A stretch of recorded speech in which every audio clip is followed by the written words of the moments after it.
Bonjour, welcome back to the part 2 video of simple relative pronoun in which we are going to do the shortcut method.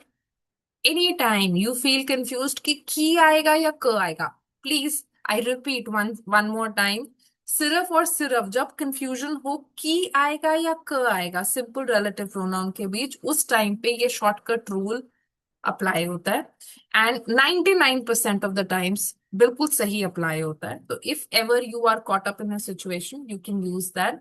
And the second thing that will be learning will be the most common mistake that the students make, जिसमें वो don't को की क ऊ को कैसे confuse कर देते हैं आपस में, जो कि कंफ्यूजन वाली बात ही नहीं है.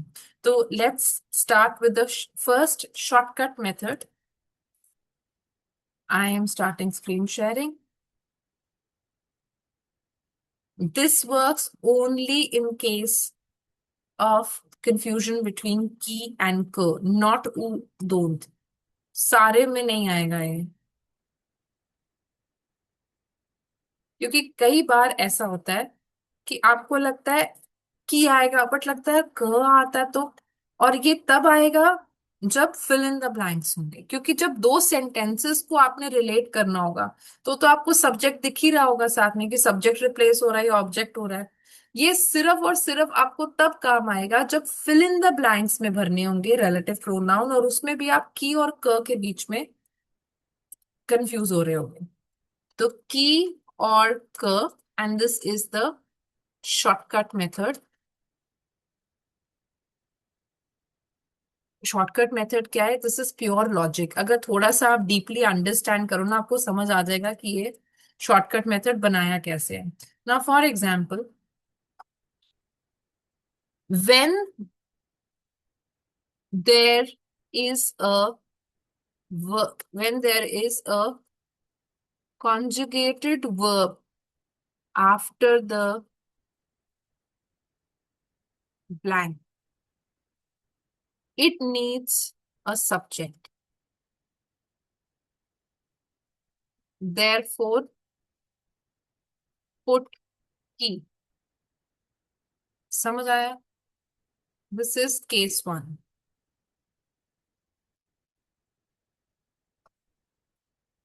केस वन क्या है भाई? जब एक कॉन्जुगेटेड वर्ब हो आफ्टर द ब्लैंक, मतलब मैं आपको लिख के दिखाती हूँ.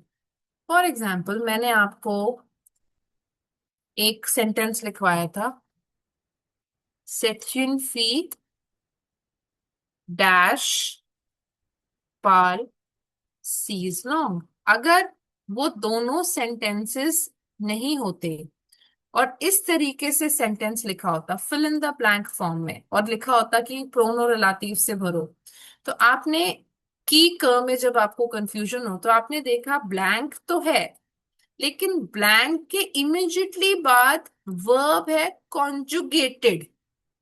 I repeat, conjugated, already conjugated verb है. तो जब भी कॉन्जुगेटेड वर्ब होगा बेटा, उसको सब्जेक्ट चाहिए. वर्ब हमेशा सब्जेक्ट के साथ ही कॉन्जुगेट होता है ना. तो यानी सब्जेक्ट रिप्लेस हुआ है दूसरे सेंटेंस का. यहां पे यू विल पुट की. Got it? Now case to.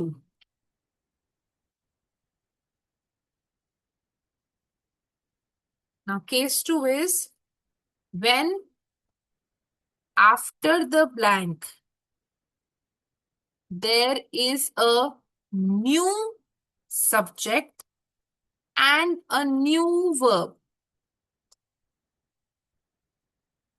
conjugated according to that subject. Please mind you the language that I'm using over here. It's very very important. जो मैं points लिख रही हूँ ना, अगर आपने ये point कॉपी एंड पेस्ट कर लिया ना अपने माइंड में, you can not go wrong. अब मैं क्या लिख रही हूँ आपको बताती हूँ.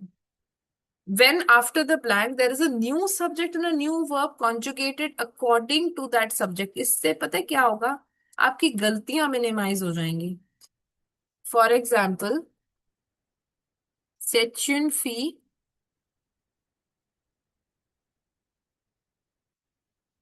अब देखो, यहाँ पे नया सब्जेक्ट है और उसके साथ एक वर्ब कॉन्जुगेटेड है, यहां पे हम क्या करेंगे?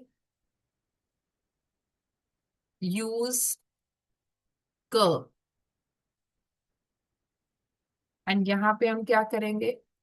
यूज की। ये चीज को आपको ध्यान रखना है बस। अब अगर आपको कोई लॉजिक नहीं समझ आया कि मैम क्या कह रही है, तो बस इतना समझ लो कि ब्लैंक के बाद अगर वर्ब आता है, ठीक है ना, जो ऑलरेडी कॉन्जुगेटेड है, ठीक है ना, तो की लगेगा। अगर ब्लैंक के बाद नया सब्जेक्ट और उसके साथ एक नया वर्ब आता है, मैं बार बार ये क्यों कह रही हूँ, क्योंकि कई बार क्या होगा, प्रोनो पर्सनल लगे होंगे और यहाँ पे लिखा होगा, जैसे हम वू लेवल लिखते हैं ना, तो सिर्फ वू लेवल लिखा होगा, आप कंफ्यूज हो जाओगे। उससे आपको पता चलेगा, जैसे je vous aime, I love you, je vous aime, तो वो के साथ एम लगा है लेकिन ए में नहीं लगा है, तो आपको पता चल रहा है ये प्रोनो है। I told you in this video I will be telling you where exactly you can go wrong, because पिछले 17 साल में आई नो एग्जैक्टली आप कहाँ कहाँ गलती कर सकते हो। Listen, hear me out very carefully, repeat this video. की एंड क के शॉर्टकट मेथड पे अगर ब्लैंक के बाद सीधा वर्ब है तो की लगेगा, अगर ब्लैंक के बाद नया सब्जेक्ट है, क्योंकि कई बार सब्जेक्ट लगेगा लेकिन वो सब्जेक्ट होगा नहीं, क्योंकि उसके बाद का वर्ब उसके साथ कॉन्जुगेटेड नहीं होगा। ये टेस्ट है, ये अभी देखना, अभी जब मैं आपको क्वेश्चंस दूंगी ना, यू विल फाइंड आउट कि इसके अंदर कई बार प्रोनो लगा होता है और आपको लगता है ये तो नया सब्जेक्ट आ गया। नहीं नहीं नहीं, नया सब्जेक्ट नहीं आया है, उसके साथ वर्ब कॉन्जुगेटेड होना चाहिए, ये चेक करना है आपने। तो यहाँ पे अगर ये वाली पूरी कंडीशन सेटिस्फाई हो रही है, तो आंख बंद करके क लगा दो, की एंड क में। एंड अगर ये वाली कंडीशन पूरी सेटिस्फाई हो रही है, कंडीशनल सेटिस्फैक्शन नहीं, पूरी सेटिस्फाई हो रही है, तो आंख बंद करके की लगा दो, मार्क्स नहीं कट सकते, ठीक है ना। तो बट अंडरस्टैंड द लॉजिक, रटवाने की बात नहीं है, ये लॉजिक है कि क्यों, क्योंकि ब्लैंक के बाद अगर वर्ब है तो उसको सब्जेक्ट चाहिए, तो की है। अगर नया सब्जेक्ट और नया वर्ब आ रहा है तो यानी क है, ऑब्जेक्ट रिप्लेस हुआ है, उसको सब्जेक्ट की जरूरत ही नहीं है। Are you getting the difference? अब एक और चीज मैंने आपको बोली थी कि द कॉमन मिस्टेक। अब मैं आपको एक ऐसा सिमिलर सेंटेंस दिखाती हूँ जो आप बताओगे कि कैसे करेंगे, और जो बच्चे बहुत ज्यादा मिस्टेक जिसमें कर देते हैं। Now see this.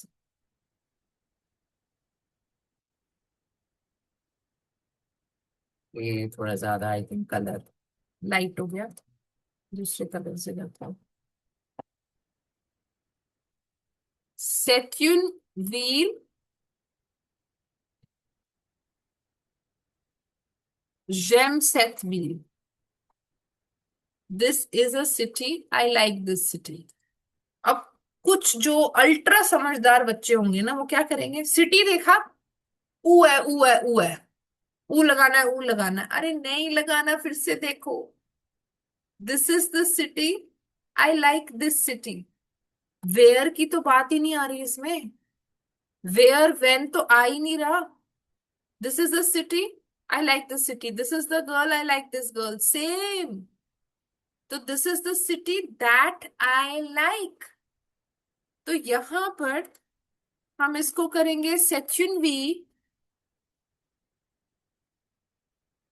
Persian, not ऊजेम। ऊ की तो बात ही नहीं है ना, वेयर तो आ ही नहीं रहा है इसमें।